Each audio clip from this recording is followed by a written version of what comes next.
welcome to this webinar entitled Lay and Consecrated Woman, Co-Responsible in the Mission.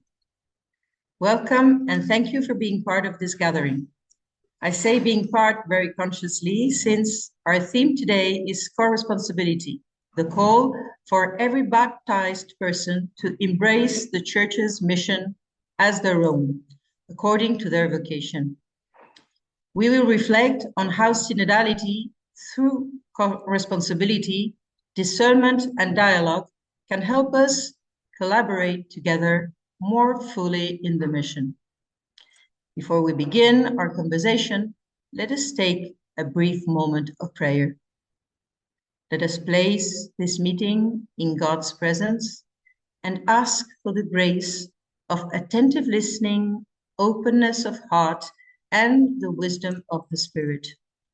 We would like to take this opportunity to make the most of our gathering and to pray together for peace, as the Pope is asking us to do, and in light of the difficult situation faced by many of our brothers and sisters. So let us take advantage of this beautiful prayer to lift up our petitions to the Father.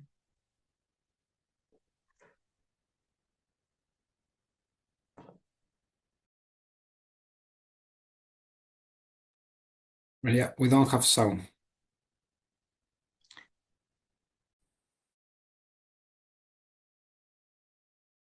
You're muted, Maria. We will, it seems that we were planning to share beautiful music, but it seems that it's not possible. So I think that maybe we might start this webinar with the prayer that Jesus teaches us, which is the best way to invoke our Father. In the name of the Father, Son, and Holy Spirit. Amen. Amen. Our Father, who art in heaven, holy be thy name. be thy name. Come, done as it is in heaven. Give us this day our daily bread, and forgive us our trespasses, as we forgive those who trespass against us. Do not lead us not into temptation, temptation, and deliver us from evil. Amen.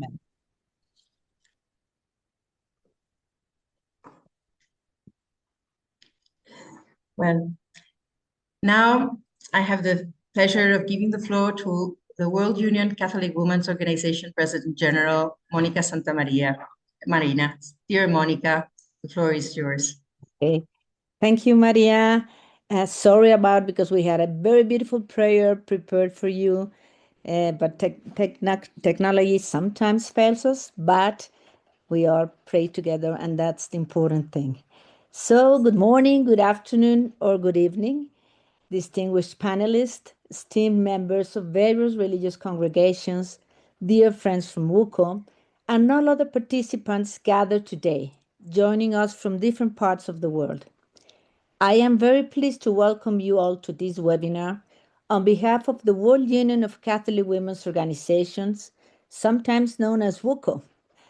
We deeply appreciate you present in these shared moments of dialogue. This webinar is part of WUCWO's ongoing reflection on synodality and provides an opportunity to listen to concrete experiences, learn from one another, and reflect together on how collaboration between lay and religious can continue to grow in creativity and depth. In this context, the contribution of women, both lay and consecrated, is particularly significant, as they are already deeply engaged worldwide in pastoral life, education, social ministries, theological reflection, and many other forms of service to the gospel.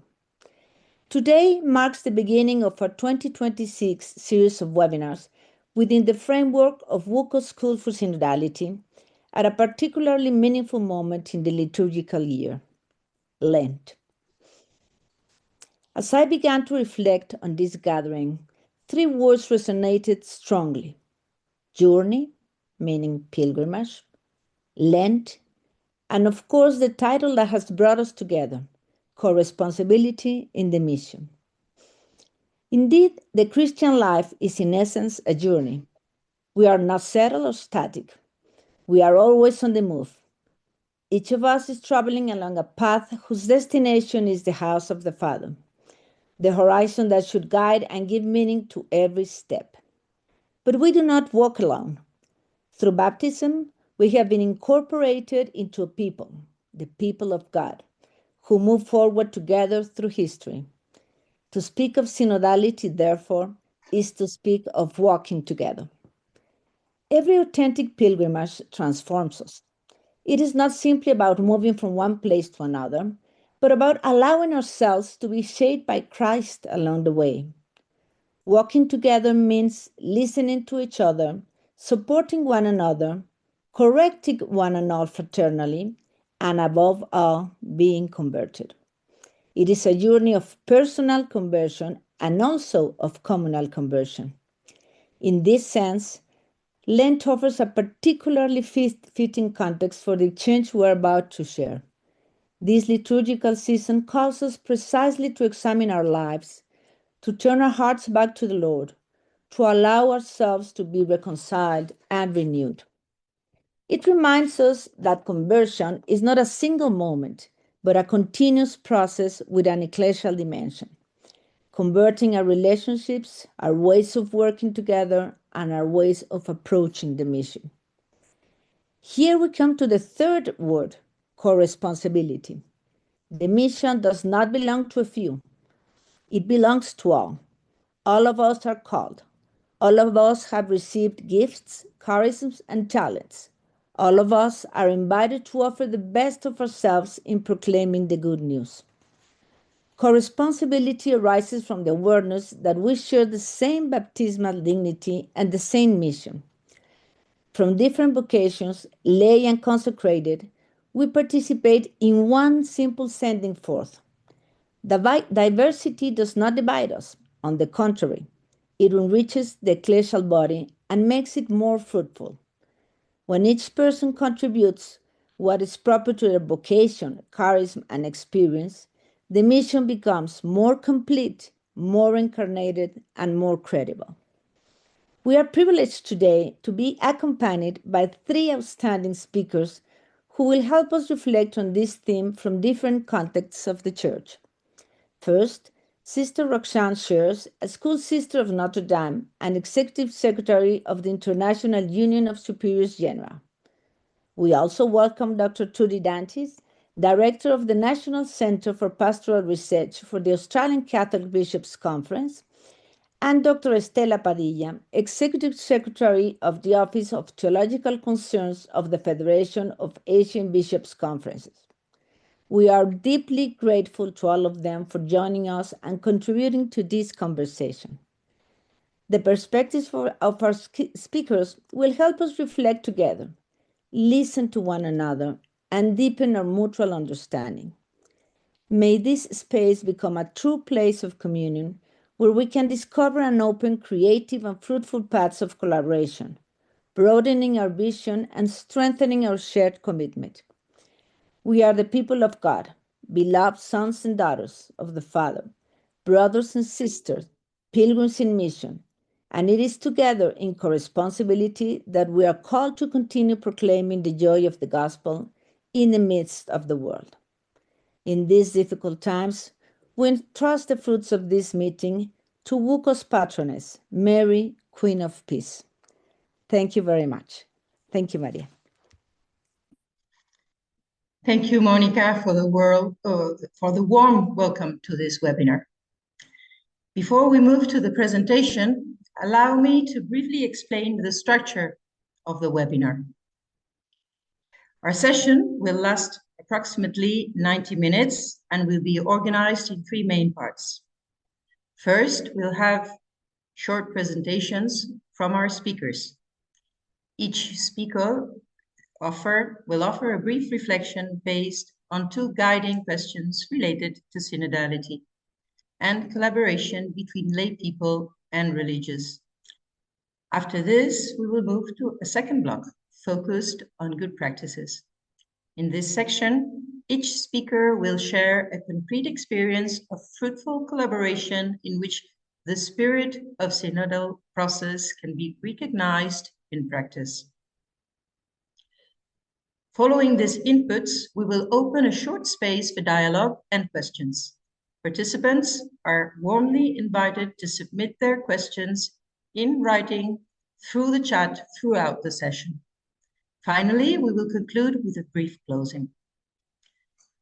Our aim today is not only to share ideas, but also to live the experiences, recognizing the challenges, the opportunities, and the unique gifts that each vocation brings to the common mission of the Church.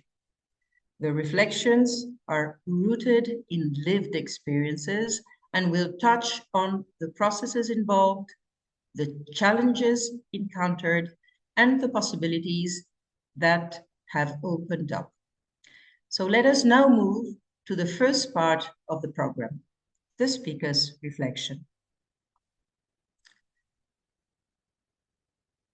Our first speaker is Dr. Trudy Dantes. Dr. Trudy Dantes is the director of Australian Catholic Bishops' Conference National Centre for Pastoral Research, formerly the ACBC Pastoral Research Office.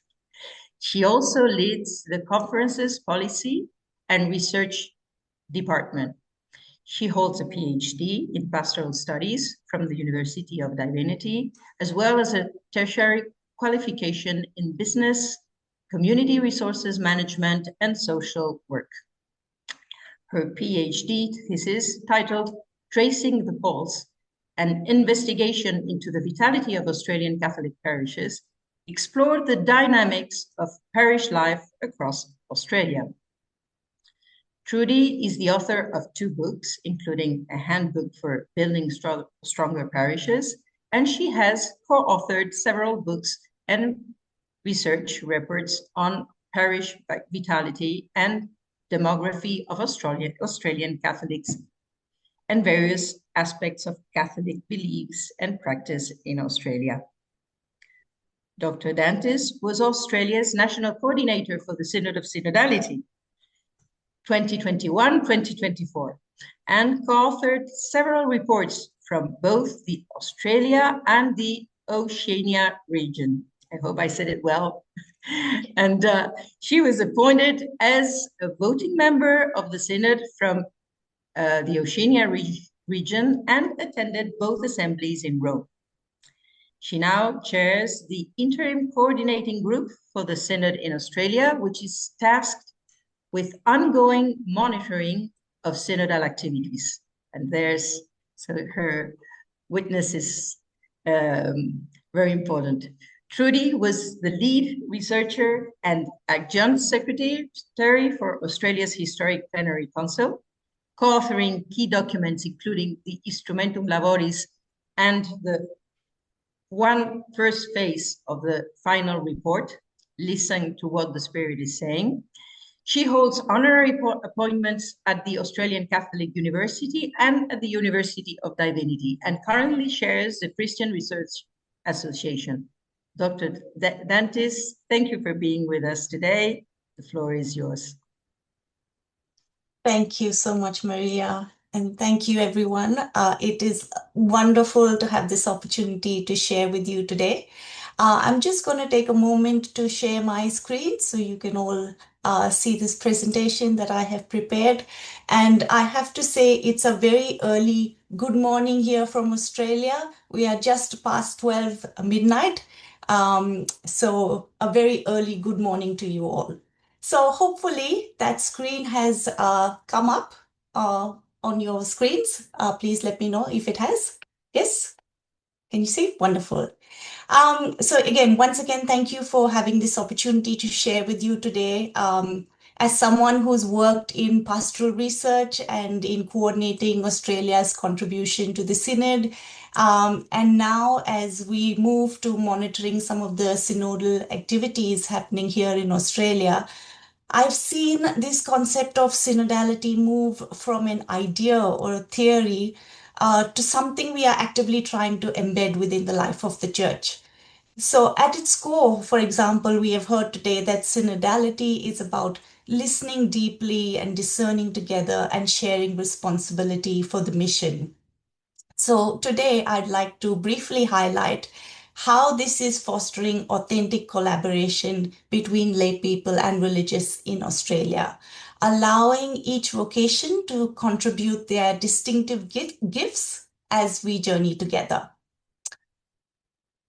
So, firstly, co-responsibility in mission. I think for us, one of the clearest expressions of synodality has been the shift from simply helping each other out to genuine co-responsibility for mission. And this can only become real when our structures require us to lead together.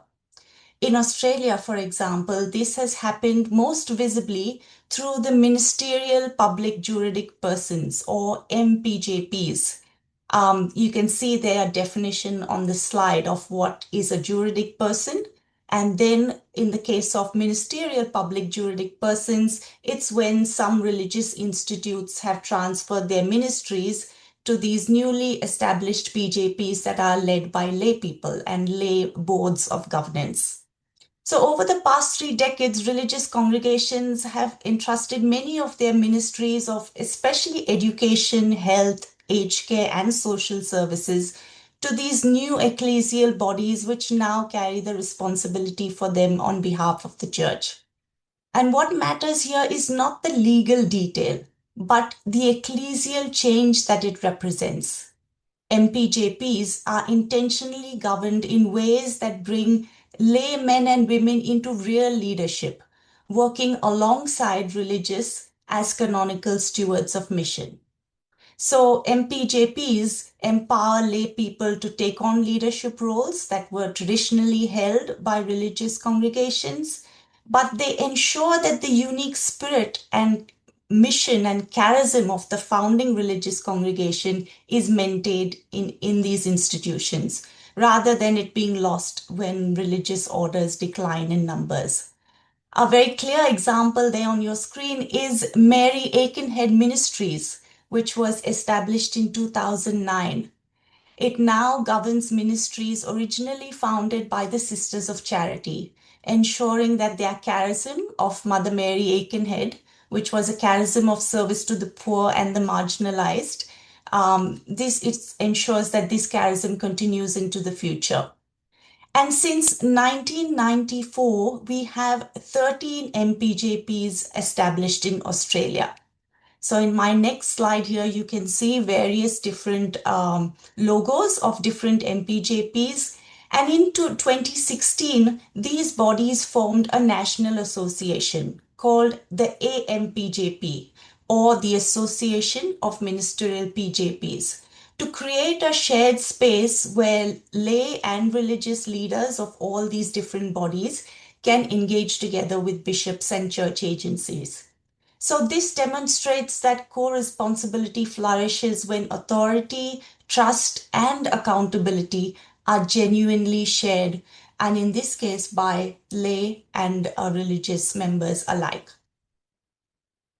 My second example is of collaborations in pastoral planning, and this is a growing area that we are seeing more recently, and it's growing rapidly in the last few years. Collaboration in pastoral planning through synodal processes. We know when listening is intentional and inclusive, collaboration doesn't need to be forced. It emerges naturally, and discernment becomes communal. So in Australia, dioceses are increasingly using synods and assemblies to bring clergy, religious, and lay people together in shared listening and decision making. Some recent examples are there on your screen. The Sandhurst Diocesan Assembly that took place in Feb 2023, and that enabled the formation of the Sandhurst Mission and Pastoral Council, a new body that was created there. We also have examples of the Diocese of Sale Assembly, which is on this slide here.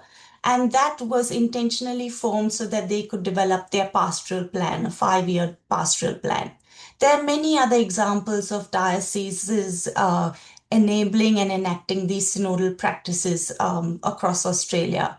So whether the goal is to form a formal diocesan council, or whether it's to create a 5-year diocesan plan, or whether it's to just foster synodality through consultative processes, each of these examples is an intentional gathering which convenes diverse voices to shape the pastoral priorities and new governance structures for the future. Now, what consistently stands out in these forums is how collaboration, especially between religious and lay people, enriches this discernment. So each vocation holds part of the picture. The religious, for example, bring their depth of their charisms, their communal wisdom, their experience of spiritual discernment. And lay people bring their professional expertise, the local knowledge, the lived experience at the frontiers of daily life. And when these two gifts meet, the decisions become more grounded and more faithful to reality, which adds greatly to the consultation done by just clergy and bishops alone. So it is all of us together.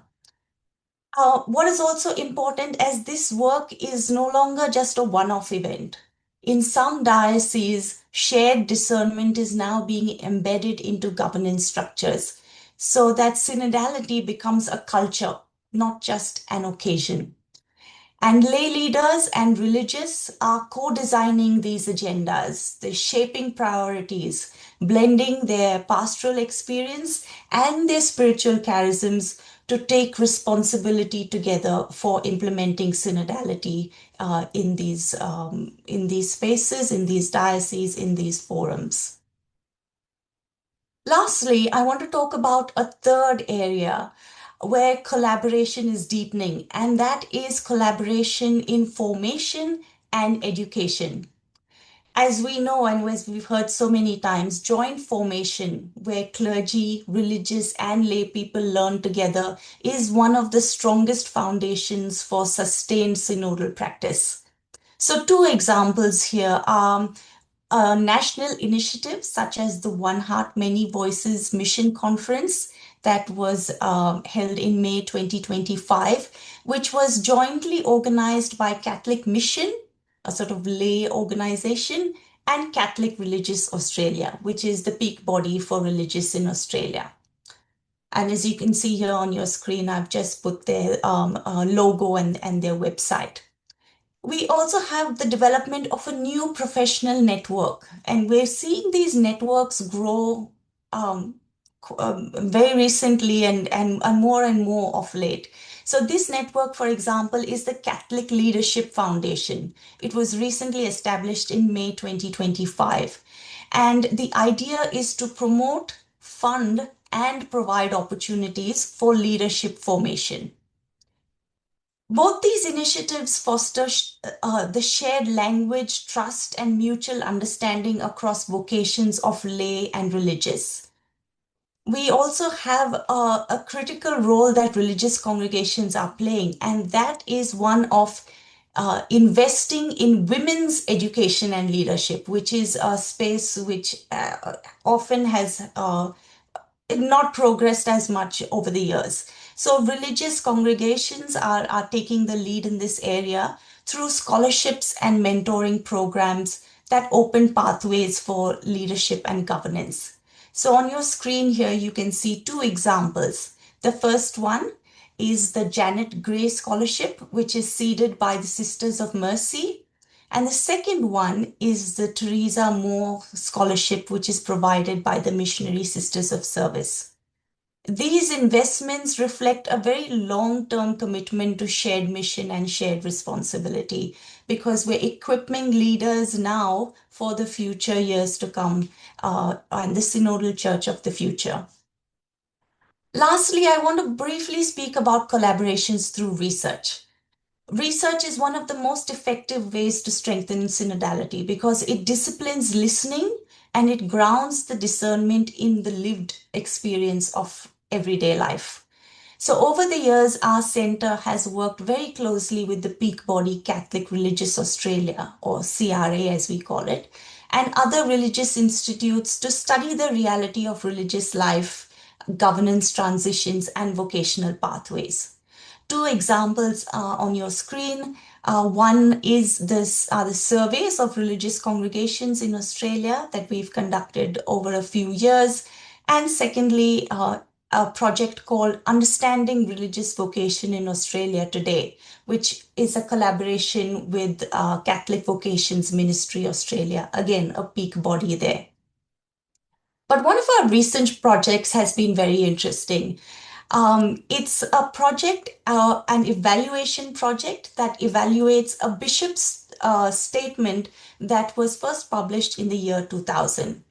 So it looks at the long-term implementation of this national bishop statement, which was focused on the participation of all lay people, but particularly women, in the life of the Catholic Church in Australia. The title is there of our project, Evaluating the Implementation of Woman and Man, the Bishops Respond. Now, what our research showed us that where collaboration between lay people and religious was strongest, especially between lay women and women religious, the pathways into leadership and governance were more open and more sustained for lay leaders. And women religious, for example, in this survey were often identified as mentors or champions who modeled what was possible in this space, especially when their ministry was supported by bishops and priests. So as we can see, it's not just a recent development. There have been years of perhaps invisible synodal processes that were occurring on the ground. And now we're seeing it more and more coming to the forefront as new networks and new collaborations emerge. So what helps collaboration deepen? Not just goodwill alone, but practice. It deepens when lay and religious are entrusted with real responsibility, which is embedded into structures like the MPJPs, where they steward this mission together and not just consult one another. Collaboration is also deepened when discernment is practiced regularly, so that listening becomes a habit and not just a one-off experience. And collaboration is deepened when lay and religious learn and reflect together, grounding their decisions in lived experience. This, I think, is when synodality becomes credible. It not merely stays as an idea or a theory, but as lay and religious journey together, listening deeply, discerning faithfully, and sharing responsibility, they embed this synodality in the life of the church. And in Australia, we are beginning to see this take shape. So thank you for this opportunity, and I will hand over back to Maria. Thank you all. Thank you very much, Trudy, for your deep and illustrative insights from which we have learned, at least myself, a lot. I would like to ask our audience if they want to write their questions. They can both send general questions or send the questions to a single of our speakers. Now, I am going to introduce our second speaker, who represents the consecrated world. Sister Roxane Chares is member of the School Sisters of Notre Dame and the Executive Secretary of the International Union of Superiors General, WUCWO, after serving 1 year as Associate Executive Secretary.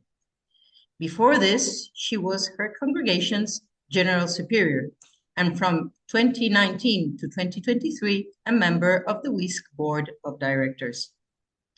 In September 2021, she was also appointed a member of the Dicastery of Institutes of Consecrated Life and Societies of Apostolic Life. From 2007 to 2015, Sister Roxane served her congregation as International Coordinator for Justice, Peace, and integrity of creation, the GPIC, animating members and partners in more than 30 countries on 5 continents. During this time, she collaborated with other congregations on GPIC concerns, chaired the Personal Committee of Solidarity with South Sudan, and served as the Executive Committee of AEFGN, Africa and Europe Faith and Justice Network. She has degrees in education and theology and spirituality after teaching high school for 9 years in the USA.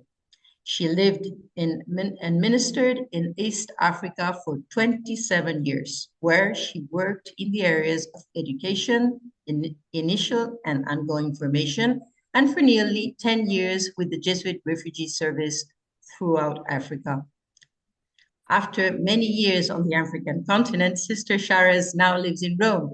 Although she's now geographically further away, Africa has already become part of her. So Africa is also present here with us. Sister Roxanne will certainly bring to this meeting her own collaborative experience across cultures and vocations, enriched by the WUCWO's own School of Synodality, offering a varied and insightful perspective for our discussion today. Sister Roxanne, thank you for joining us, and we look forward to your reflection. Thank you very much. It's really a great joy to be with all of you. And my reflection is probably what's foundational, I think, for many of us women religious anyway, but I would like to think for our whole world church community of what is foundational to being co-responsible in mission, or what would be foundational to collaboration. So it's based on the experiences I've had over the years. So I find that the synodal journey in the church today, with the focus on communion, participation, and mission, provides an opportunity for us to understand how communion and participation are the pillars for collaboration, if you will, indispensable for an authentic living of mission. So going forward, I like to believe that collaboration, real collaboration, is going to be essential for a life in mission. Synodality, we speak about it as a style, a process, but it's so much more. It's a way of life. I think of what Pope Francis said some time back. It's not enough to have a synod, we must be a synod. Thus, the call for ongoing conversion and formation, really to expand and deepen our perspectives and understanding for an authentic life and mission. And as has already been said, there's an emphasis on listening. But what I've learned is we have to listen with an open mind, an open heart with compassion, and an open spirit, so we can be attentive to God's spirit in one another and in the whole people of God, so that we can be then in dialogue and in shared discernment that lead to decisions and actions that are transformative. So it's beyond the listening to the dialogue, to decisions, to actions together. I also have learned that the word mission is used widely with varied meanings. And for us, I think it's vital to understand it as God's mission, Missio Dei. And some time ago, I learned of another expression used by some theologians, Missio Trinitas. Mission as God-originated, Christ-centered, and Spirit-empowered. Theologian Darren Cronshaw says Missio Trinitas places the primary responsibility for mission with the triune God. And that takes mission beyond the projects and programs to a spirituality, to a whole gospel for the whole world. and it calls all Christians into mission as communities rather than individuals. And I noted the same kind of reflection in Delexit Nos. Mission is experienced in fellowship with our communities and with the whole church. Participation then in God's mission is based on and flows, as been said, from our shared baptismal identity, where we find unity and strength in the triune God, but also in communion with one another. Each of us, lay, religious, ordained, is challenged without exception to be an agent of the proclamation of the gospel. We read that in the Synod document. But proclaiming the gospel is not about words only, but it's our lives. It's our way of being, our concrete actions that are integrated into society and transforming lives and building new relationships of communion. And we recognize we all are endowed with different gifts. And through them, we complement each other and share the responsibility. And what I've learned recently in a very clear way, the contribution of each is never secondary. Rather, it's decisive and active in living the newness of the gospel in ways that are relevant, meaningful, and needed for our times. And I have found that together, religious and lay, we find the moral courage to be seeds of hope and that critical yeast for change. And our participation in God's mission then is more relevant, transformative, and impactful. And for this then, collaboration is vital because it expresses our true identity as people of God with our diverse gifts and mutual responsibility for mission. And I have found that collaboration can be a grace that fosters communion. It builds communion, what Pope Francis called a splendid universal communion to which love impels us. And here too, I have discovered we have many different understandings of what collaboration means and involves. You know, and as Dr. Trudy already said, for some, it simply means doing something for another. But for others, it's joining and taking part in something, like helping with initiative. And I've also known that participation and collaboration, these two words can be used interchangeably, but there's a difference. Participation is taking part with others in something that may have already been designed or created, where real collaboration is the action of working together to co-create that something from the beginning, taking it forward and seeing it through to the end. Both are important, but each has its own value. And then there it's discernment. What do we need? Participation or some real authentic collaboration? And having worked with my congregation and now other congregations, authentic collaboration is not easy. It really requires a spiritual maturity, developing a sense of common purpose, acquiring intercultural competencies, understanding power dynamics in our collaborative approaches, and of course, authentic listening and teamwork.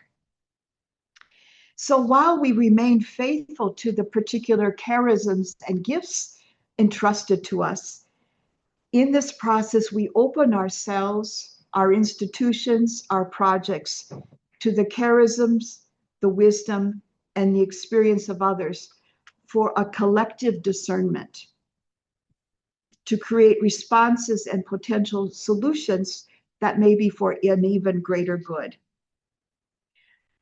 Collaboration avails us of rich gifts of solidarity, and I believe an active and recently new phrase for me, a stubborn hope.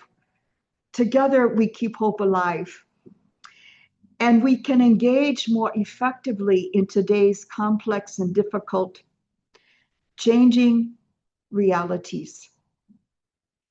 Collaboration is the need of our times, and it's about mutual trust and collegiality, subsidiarity and shared responsibility for God's mission.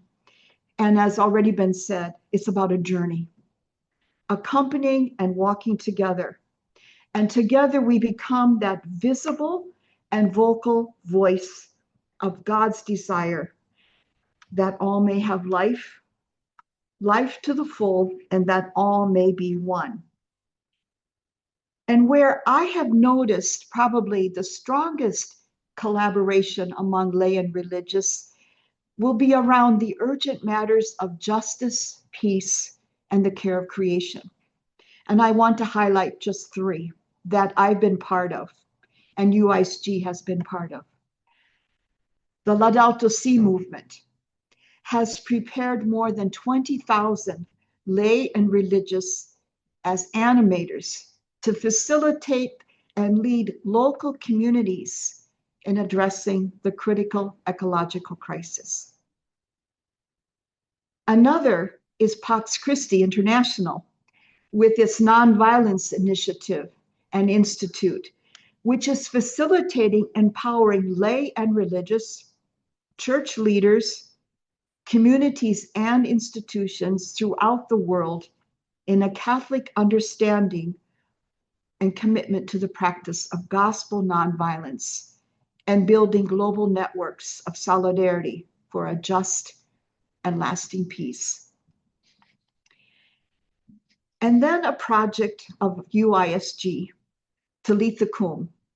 While it's a project of Catholic sisters, it's an international network of networks to end human trafficking, and it promotes collaboration among networks organized at national, regional, and continental levels, actively supporting and empowering the victims, the survivors, and people at risk. It provides training of young leaders, both lay and religious men and women from around the world. Recently, we had a group of youth ambassadors in Rome for their training, and it prepares them to animate and work with other young people about the risk of trafficking and ways to end it. I think another strength of Talitha Kum, which I believe is a strength for collaboration, to be bottoms up, grassroots engaged, and person and community centered, because then it ensures a nearness to the people we want to journey with, whether it's the victims and survivors of trafficking, their families, or people at risk, but it's also journeying with the people who have that same desire to bring about transformation, which I believe is the essence of God's mission in our world today. So thank you very much for your attention.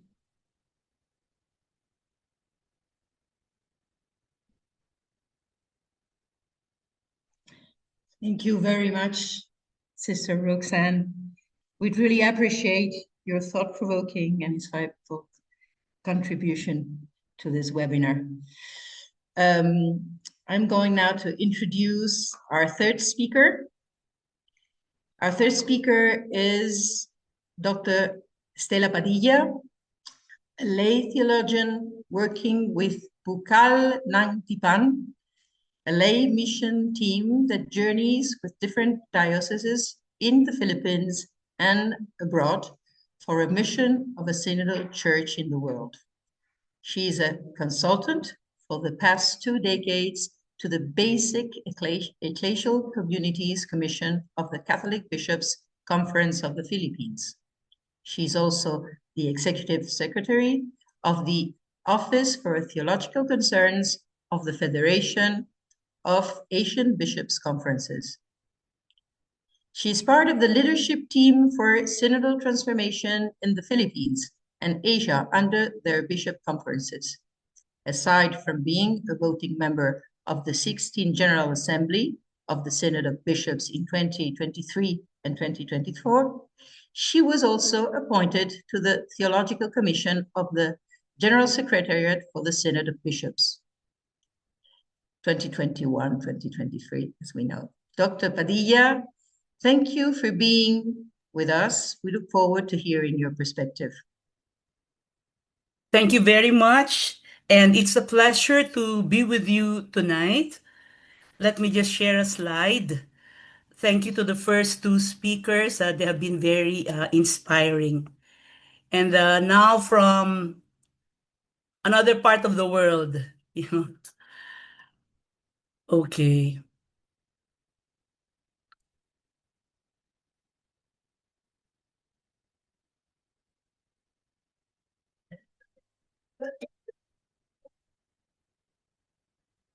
So I'd like to share about what the first two speakers have said, how lay and religious are collaborating synodally, but this time from the Philippine setting.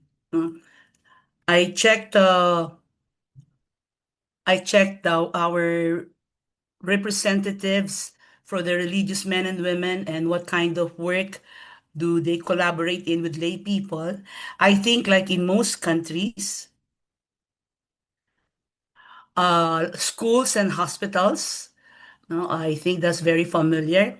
But I ask what is more pressing at this point.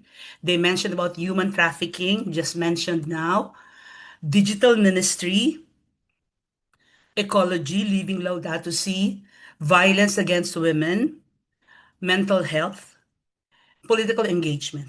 No, it's a very strong group in the Philippines. I talked to 4 people and very interesting programs they have. This one is an office right here in Manila, the Office for Gender and Women Concerns, and these are the projects, work that they do. Interesting, several religious congregations are participating in this together with parish lay leaders and the local government units, where they are present. There's an also interesting ecumenical women's forum, so also together with other religious traditions. And it's a political group, very politically engaged.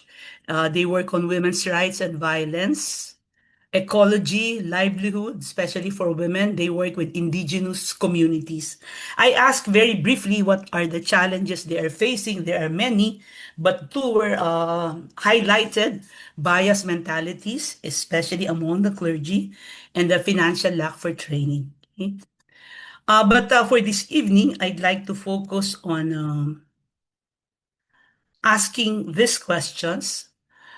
When we do this work, as a team, from a pastoral mission team, Bukal and Tipan, my question is, how do we know we are being effective in the work that we do? How do we know we are witnessing as disciples? How do we know if new ministries are needed? Maybe a lot of needs are emerging and new ministries are needed. But most importantly, how do we minister? How do we know we are ministering in a synodal way? And I'd like to focus on what Dr. Trudy has mentioned, synodal pastoral planning. We do this a lot now in my office, in my own team, but also as a national team in the Philippines. I think synodal pastoral planning allows us to do or to make synodality ordinary, not just extraordinary, making it really the way we live and the way we operate. This is a nice quote from the final document. The local churches are asked to continue their daily journey with a synodal methodology of consultation and discernment, identifying concrete ways to bring about synodal conversion in various ecclesial contexts. Now, in the Philippines, we have diocesan synod teams from 2021 until now, especially now, they're being strengthened. We have 86 dioceses, and every diocesan synod team is made up of 4 people: the bishop, a priest, a religious, and a laywoman. And they're the ones caring for the whole synodal renewal movement. We decided last year to have a national synodal implementation program. And we did that through synodal pastoral planning. We surveyed all the diocesan synod teams. How are they doing with regard synodal implementation and synodal challenges? After we have done the listening, we feel when we listen to all the voices, we had a 100% attendance, no, of all stakeholders. We believe that the call of God becomes clear, no, when we listen to all. When the call of God becomes clear, we ask ourselves what conversions need to happen. If this is God's call, what crossings do we need to make? No? And when we are in a state of being converted, then the vision or the dream of God becomes clearer for us and it guides our path. It guides the crossing. The final step in the pastoral planning is taking a stand. No, we know what God's dream is. Let's take a stand. Let's be committed, and let's not just do action steps. Let's create impact. No, this is the method that we use for the whole pastoral planning for a national synodal implementation framework. So as you can see the Filipino terms, but it all leads to deepening our covenant with God. And of course, because it is a process, it continues. The more we deepen our covenant with God, the more we need to listen to God's voice among the poor in what is happening in the signs of the times, and the process goes again. So we see this as a designing process. This is how the national team designed at the national level, but this is also happening at the diocesan level, no, and down the line. But we realize it is also a change theory. The more we go into pastoral planning in this way, change is really happening. And it is also a planning tool. Just to give the result of that planning, we discerned 5 elements of a synodal church in the Philippines. One is that church in the Philippines will be a listening, discerning, and accompanying church. It will have a formation that leads to conversion and mission. So it's not just asking how many formation did we have, but how many missionaries, are growing. We will have accountable and collaborative leadership governance structures. Inclusive participation of basic ecclesial communities, grassroots, and the marginalized sectors, farmers, fisherfolk, indigenous peoples, single parents, etc. And finally, partnership and outreach with the local government units, non-governmental organizations, people's movements, etc. So just to give you an example, each one was discerned at the national level, coming from the local places.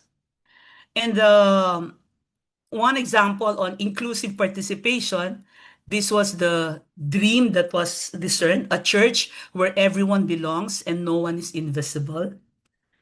And what crossings do we have to make? What conversions do we have to make? We need to move from spectator to actor.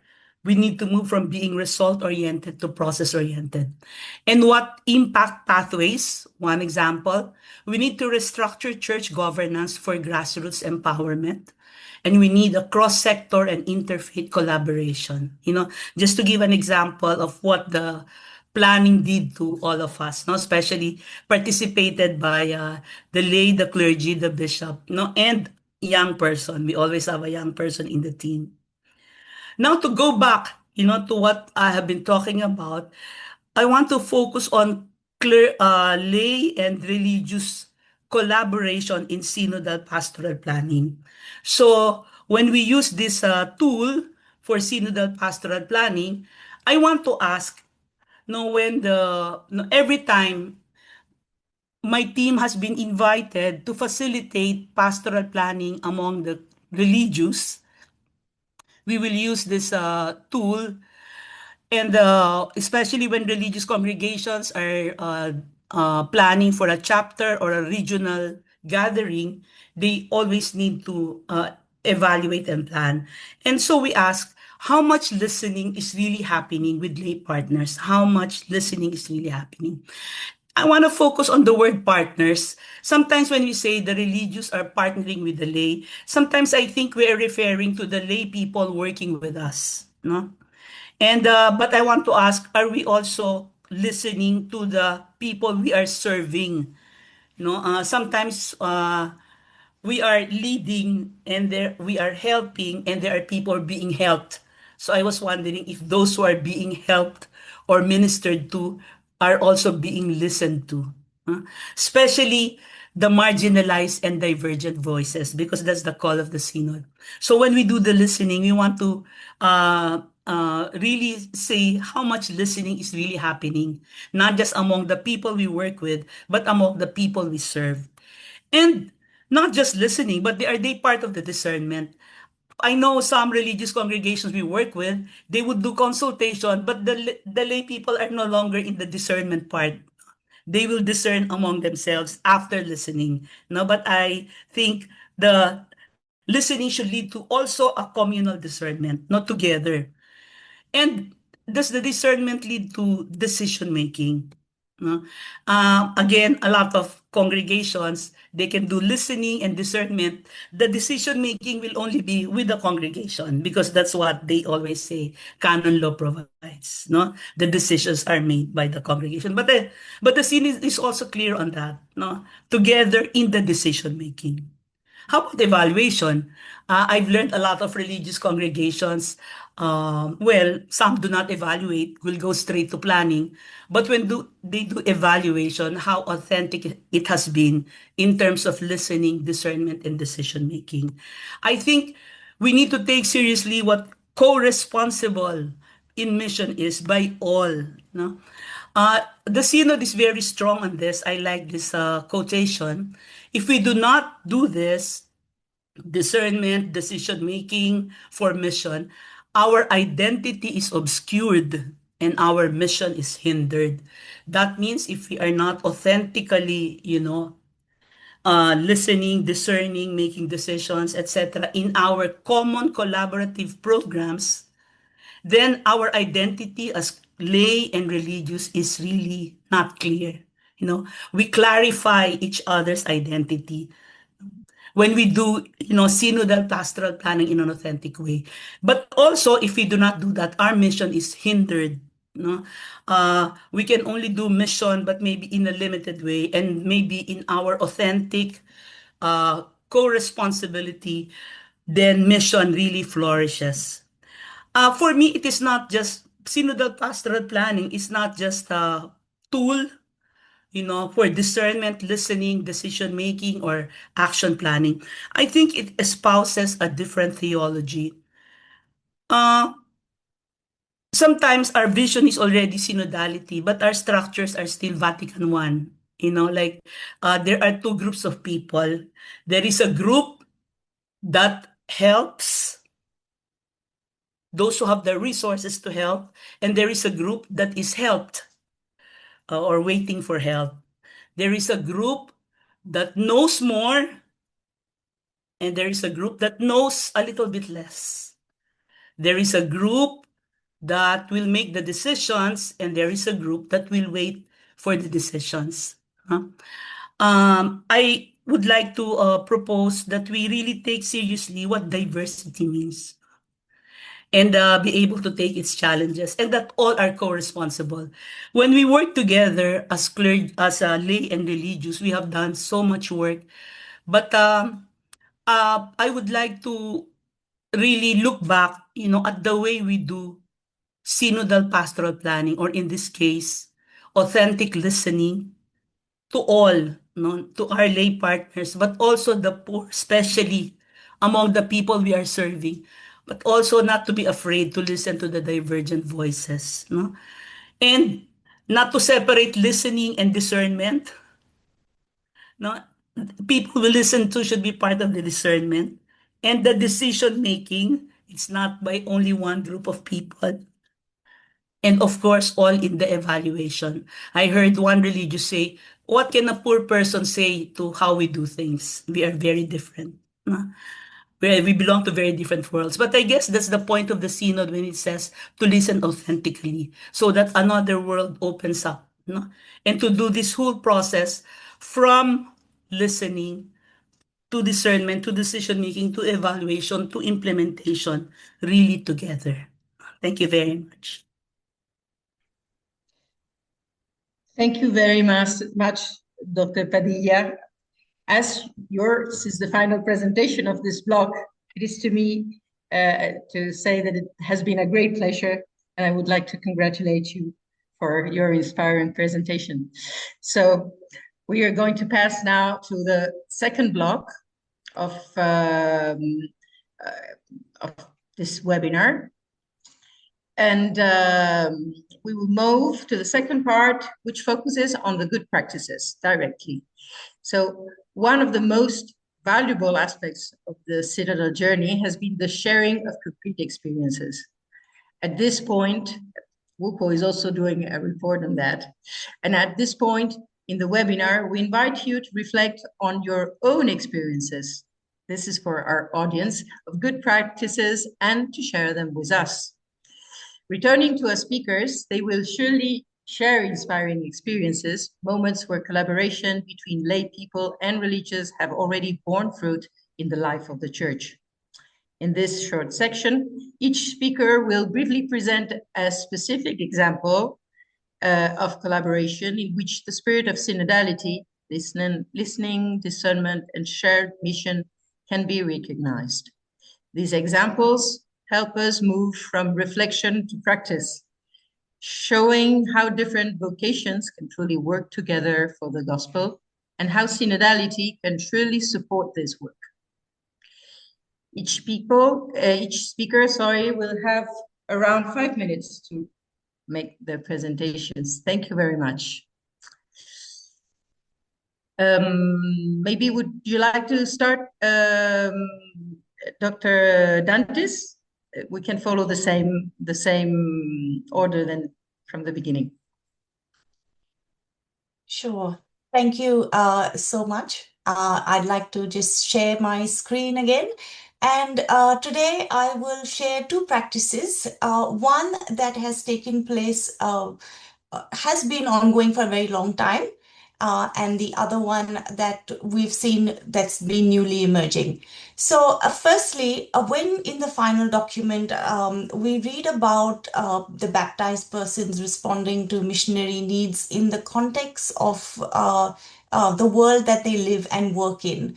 And we've heard that mission involves all the baptized, and lay faithful, both men and women, should be given greater opportunities for participation. So with this background in mind of synodality that we're learning together, I want to talk about collaboration in mission. And it's interesting today that both my other co-presenters have spoken about collaborations in this field of trafficking. It was really interesting to hear Sister Roxanne and then Stella mention it as well. So the example I want to talk about today is the Australian Catholic Religious Against the Trafficking of Humans, an organization in Australia called ACRAT, which has was started since 2005. So it has been going on for over 25 years.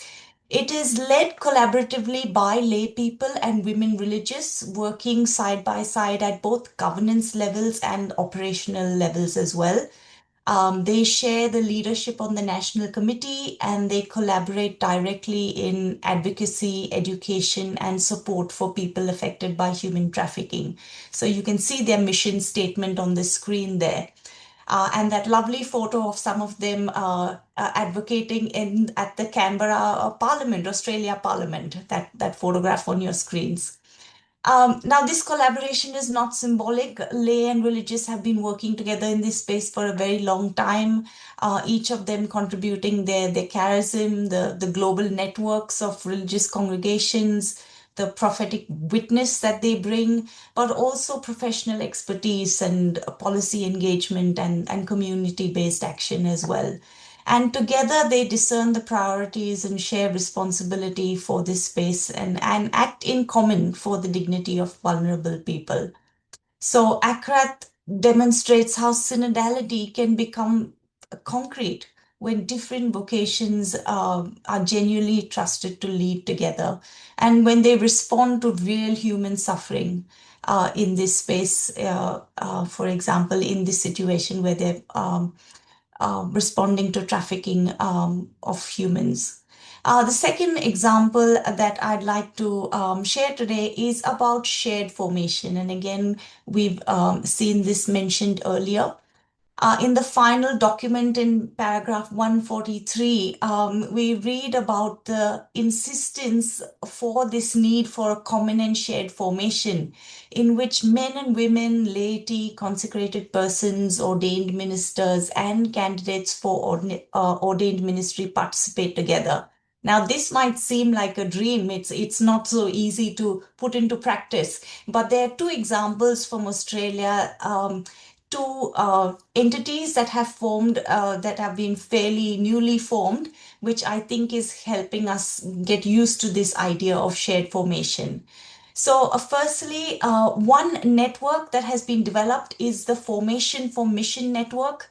It was established in May 2025 with this online platform called formation.org.au. You can see the logo there on your screens. It brings together lay leaders and religious from dioceses, congregations, and ministries for shared learning and reflection. So as the website itself notes, it's a multi-sector, multi-ministry community of people and organizations in the church in Australia.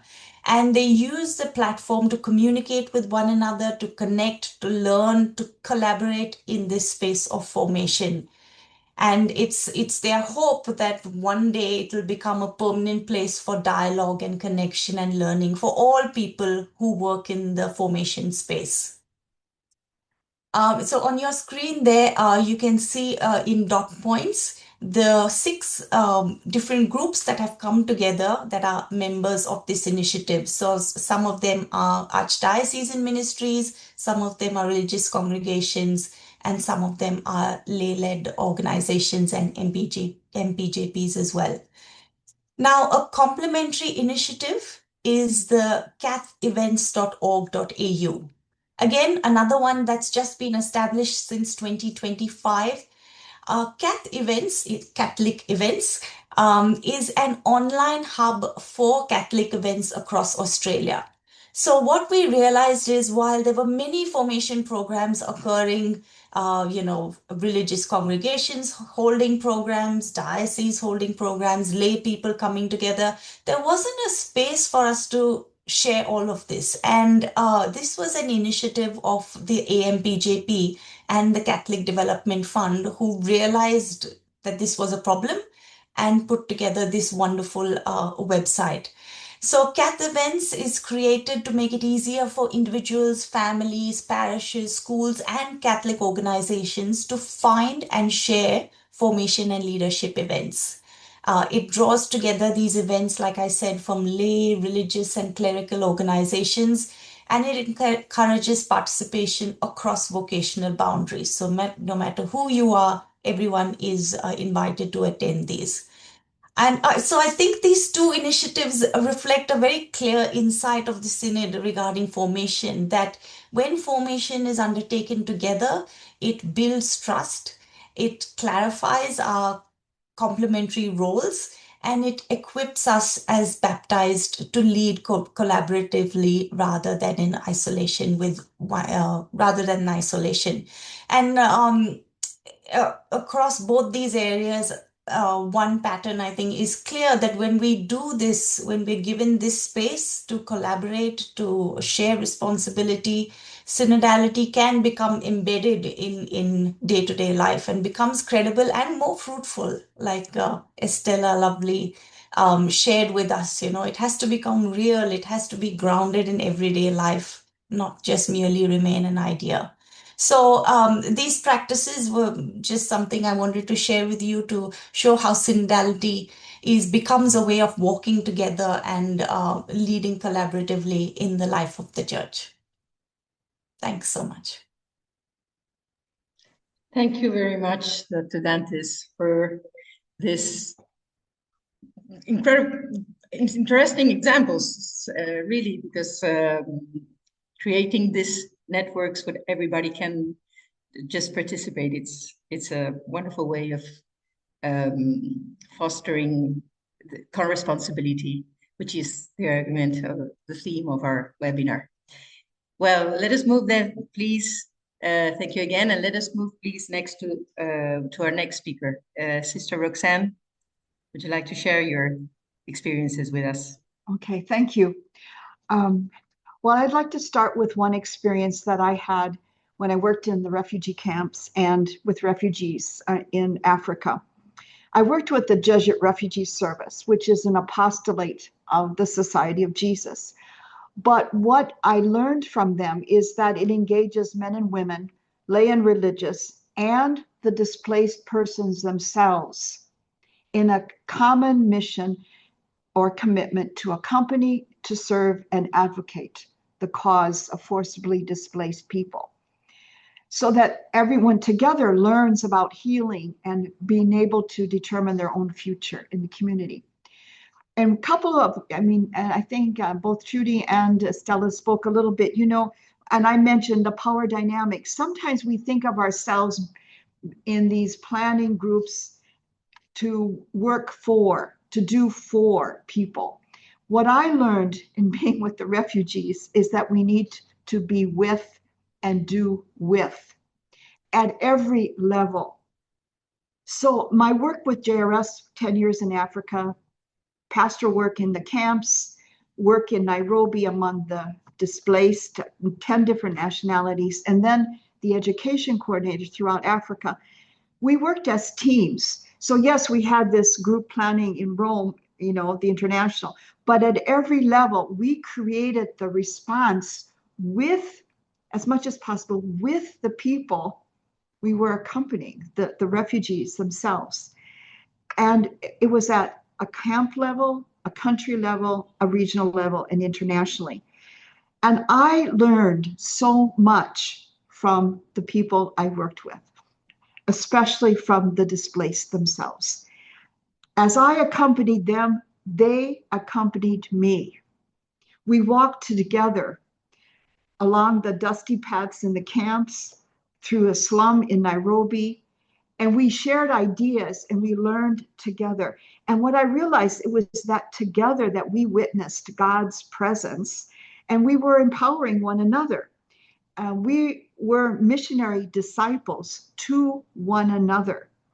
And I think JRS has grown in that because they do more together with training around reconciliation and peace building. And often it's the displaced who are teaching about peace building and ways to be reconcilers. So we really need to be together one another. Somebody mentioned it's the mutuality in this that's critical. And what I also learned, and it is again, the discerning leadership program that I had the opportunity to participate in a couple of years ago, and I still connect with them through UISG. We were men and women, lay and religious, and sometimes a person from the dicasteries, learning together about being leaders, so that then we would hopefully bring through our teams and others. And we continue to work with discerning leadership and UISG to look at how to be living today in a synodal way as persons on the ground and as leaders. And those are the couple of areas I recognized. And I appreciated, Trudy, your reference to number 143 in the final document on the Synod, because I too noted that it's the ongoing common and shared formation that we need together, that touches all aspects of the human person, but it keeps alive how do we live today in meaningful ways, in relevant ways, proclaiming God's mission. So we have to keep learning together, being formed together, and then we can grow in our ability to collaborate. It's an ongoing process. It's ongoing conversion. And it's a great challenge, but it's a great opportunity we have. So that's basically where I wanted to highlight what we can learn and be together. And just one example, I was in the refugee camp listening to women speak about what they learned in a peace building workshop. And one woman stood up and said, I used to believe when there was a problem, I was the problem. Now I know when there's a problem, we have a problem. And it's together we can find ways to respond, to discern how to respond to these issues and problems today. So thank you very much. Thank you very much, Sister Roxanne, for remembering us or making us remember this word that sounds always in synodality together, but it's this final part of your presentation was beautiful. And together walking, together learning, together getting formed. Please, Dr. Padilla, to you the floor. Thank you. It's always inspiring to listen to experiences like this. So thank you very much. I just want to share a simple discernment tool. So I think all of us knows the conversation in the spirit. But my team felt let's design one more tool for more difficult, situations that we are facing, or something that is, how do you say, not easy to face. So my team designed a tool that we have used with different religious congregations, and wait, let me just go to that. And it has created a lot of very positive reflections on this tool. So I'm talking about common discernment. And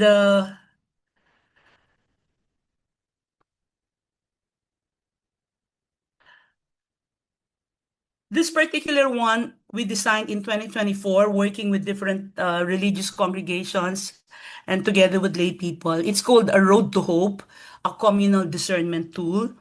And we studied, it was the Year of Hope, and we studied Prophet Joel when we designed this tool. And we saw that Prophet Joel moved from disaster to repentance to renewal. That was the synodal journey.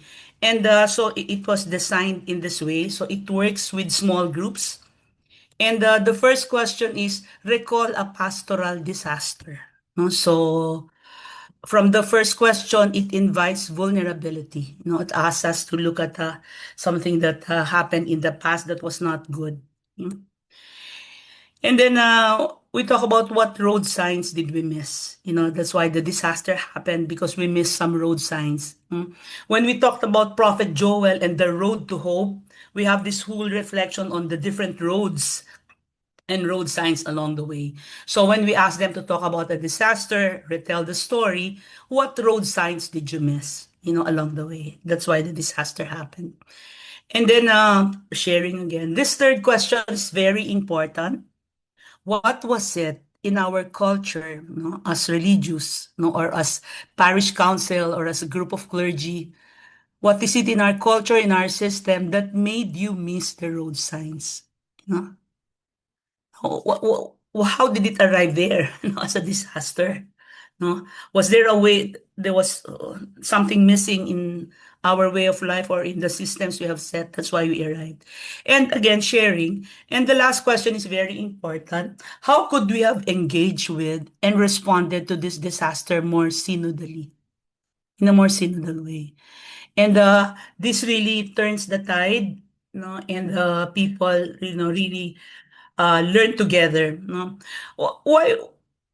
This has been facilitated in several groups, different groups, and it has really created a very, how do you say, a very committed feeling of let's do this together. First, when you talk about a disaster, you need to trust one another.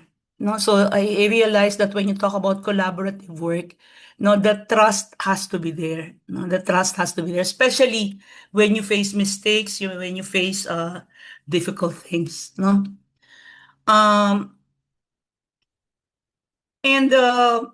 it requires a lot of humility, to say, what road signs did you miss? Another important attitude in collaborative work, this humility, that you miss some road signs.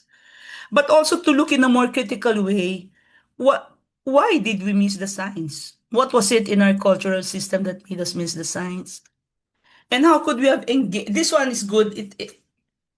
So a lot of emotional, a lot of wounds come out here, especially I've seen some women religious congregations talk about, there's one group, they had like a dozen sisters or information, and they all left together, together. The whole 4 months they left. So what was it? What did we miss? Like that. And how could we have engaged or responded with this more synodally? So really, sometimes when we do pastoral planning, we go directly to the planning, right? But to look at what mistakes have been done in the past, what disasters have happened, and to look at them in a very humble way, in a discerning way, critical way, but also let's do this. And it always finishes, we put all the disasters on the floor and the different road signs that we missed and what we want to take. And then we dance around the disasters, and have a common commitment together. So it has been a very beautiful experience of discernment and collaboration, among religious and lay. Thank you.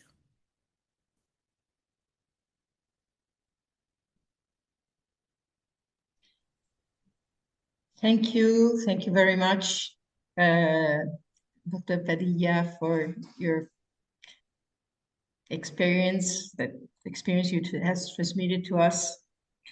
We are not going to move to the dialogue section of our webinar, in which, of course, all the speakers had well, they had a lot of applauses, and everybody has really made a lot of compliments to all the three presentations. We now would like to thank all of those that had sent their questions for this last part of our meeting. We will try to say them all, but we have no so much time. So maybe if you don't find your question and you think that your question is not present, we will anyway send them to the speakers. The first question that we had received is for Dr. Trudy Dantes, and there's Lisa writing to you, and she asks us, that first of all, she said that your presentation is very hopeful, and her question is, what would you name as one of the biggest challenges you faced in order to achieve the collaboration where you are now between lay and religious? This would be the first question. Thank you, Maria. That's a very lovely question. I think from all my experiences, having heard from lay people and religious congregations, I think the biggest challenge is just lack of imagination. And I'll tell you why I say that, because where we are today with MPJPs, I don't think anyone imagined this, a few decades earlier, but someone had an idea. It was all a situation of disaster, probably in the religious congregations, decline in members, and what are we going to do with our ministries? We've built up such a wonderful culture. What's going to happen? Somebody came up with this idea of collaboration with lay people, and slowly this wonderful collaborative initiative has emerged and grown and spread and is spreading everywhere. So I think that's the biggest challenge. I remember just speaking to a group of religious brothers who were in retirement, and we were doing a different religious study in this space. And they'd been people who had been involved in so many ministries when they were active, and now were all in a retirement home. But suddenly we began speaking about purposeful living and mission. And they realized, one of them said, well, our retirement home is in a neighborhood where there are so many migrant communities and, very high migrants. What if we could reach out and do something for these migrant communities? What if we think of something different, something new that we've not done before? Perhaps we could achieve some more purpose again, you know? So I think synodality is now giving us this pathway to reimagine mission in so many different ways. So yeah, for me, I think lack of imagine is the biggest challenge, and I'm hoping we all, with a little bit of initiative, can help overcome that. Thank you very much. The second question we wrote is comes from George to Sister Roxanne. Well, of course, thanking her for her presentation. She asks if the WUCWO has other ongoing projects of collaboration with lay people at the international level. Thank you. Yes, okay, thank you very much for your question. Well, UISG or WUCWO is really for the leaders of congregations of women religious who are involved in apostolic work. And we have over 1,900 members on 6 continents. So what we try to do is actually accompany our leaders in their outreach to their members and to those who are in ministry. So I think we're trying to empower the leaders to reach out. But at our international level, we collaborate with many groups like Caritas Internationalis, like the Jesuit Refugee Service, with different dicasteries, and also with ambassadors to the Holy See. And there we are collaborating with the laity. And I think what I appreciate was just said recently, and it was Trudy, but the idea of imagination or vision. What I've come to realize, we never retire from mission, but we have to discover what is the essence of the charism entrusted to us, and how do we live it out in different moments in our lives. I think another way that we do collaborate with the Union of Superiors of the Men, we have these joint commissions, and one is education. And through that, we're trying to empower the congregations that have educational institutes to strengthen them in their collaboration with the laity on the ground. And like some of you have already said, we have lay people taking over the leadership of schools that were begun by religious men and women, but together keeping alive that special charism that might have been the essence of that beginning, so that there's that mutual collaboration in the institutions, and doing it together. So like I said, UISG is more focused with the leaders of congregations of women, but we try to find ways to strengthen their capacity and their commitment to collaborate with the wider community people of God. Thank you very much, Sister Roxanne. There's the last question for Dr. Padilla. This one of our persons of the audience, which is asking for the pastoral planning you mentioned. She asked if it's a fruit of the country's synodal journey, or was it already under development? This is the question. It was a fruit. It was a fruit. The pastoral planning tool was designed after a national consultation. So the tool itself was designed together. Was that the question?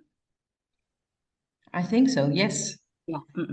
So it was not developed from above. Yeah, it's a grounded theory. It's something that arose from the lived experience of synodality, coming from the local teams. Thank you very much for the clarification, and I thank you all for all your insights that had been, well, I was going to say this for me, very enriching in any case, and nurturing. And it's unfortunately we have short time now. Not to go over the 19 minutes we promised that this webinar would last. But for the closing, I have the pleasure of giving the floor now to our President General, Monica Santamarina. Thank you. Thank you, Maria. So very fast, as we come to the end of our webinar, I would like to extend my sincere thanks to our speakers for their generosity in sharing those such interesting experiences and reflections that are going to be very, very important for many of us. Thank you very much. Thank you as well to all the participants for your presence, your comments, and your questions. You were very active in the chat. Thank you very much. Finally, our acknowledgements to our moderator, Maria Lamas, and to all the team of WUCWO's World Women's Observatory and Secretariat that has made this webinar possible. They have worked very hard, believe me. And today's conversation has reminded us that synodality is not simply a concept, but a way of living and collaborating together in the church and in the world. The collaboration between lay and consecrated women already takes many forms across the world. We have seen some. And the experiences shared today show us how much potential exists. We hope that this dialogue will encourage further reflection and inspire new initiatives of collaboration in different contexts around the world. We wish you all the very best and hope that the conversation begun today will continue in your own communities. Go ahead with these discussions, with these conversations. They are very enriching for everybody, and that's what synodality is about. Before we finish, we invite you to share all your good practices with us. Your contribution really matters. Through WUCWO, your input can also be included in the report that will be presented to the Secretariat of the Synod on this phase of implementation at the diocesan level. So we therefore encourage you to share your valuable experiences and send them to our email. I think Anna was going to put it. It's synod, WWO, @gmail.com. Here it is. Here you can see it in the chat. So send us all the collaborations, all your experiences. We also have we're going to have in our webpage. We have a lot of a toolkit in our webpage and everything. So we invite you to share them with us, and we will spread it around the world. Then finally, we want to invite you to our next webinars. They are on the same theme, but in different languages, and of course with different speakers, so we can always learn something more if you know the language. And they will be in Spanish on May 24th at 17 hours from time, and in French on March 25th at 16 hours from time. It's March. Okay, so thank you in advance for helping us promote these webinars. And then to conclude, we're going to gather in prayer, thanking God for all that we have received and for all that is yet to come. And let us go on in this journey of collaboration with stubborn hope, as Sister Roxanne told us, and making synodality a way of life for everybody and all over the world. So let us join in prayer to give thanks to the Lord as we finish this very interesting meeting. I think we're going to have the prayer so we can all pray together. So loving God, you call each of us by name and entrust us with a mission in your church. Send your Spirit. Help us to listen to one another, to recognize the gifts present in every vocation, and to discern together how to collaborate more deeply in your mission. May our reflections today inspire new paths of communion so that we may truly become living stones of this spiritual edifice, the Church of Christ, his body. We ask this through Christ our Lord. Again. Amen. So thank you and have a very good day, good evening, or good night. And special thanks to those who should be sleeping now. So thank you from our heart. And we will see you soon. Okay. Thank you very much. Thank you all. Thank you.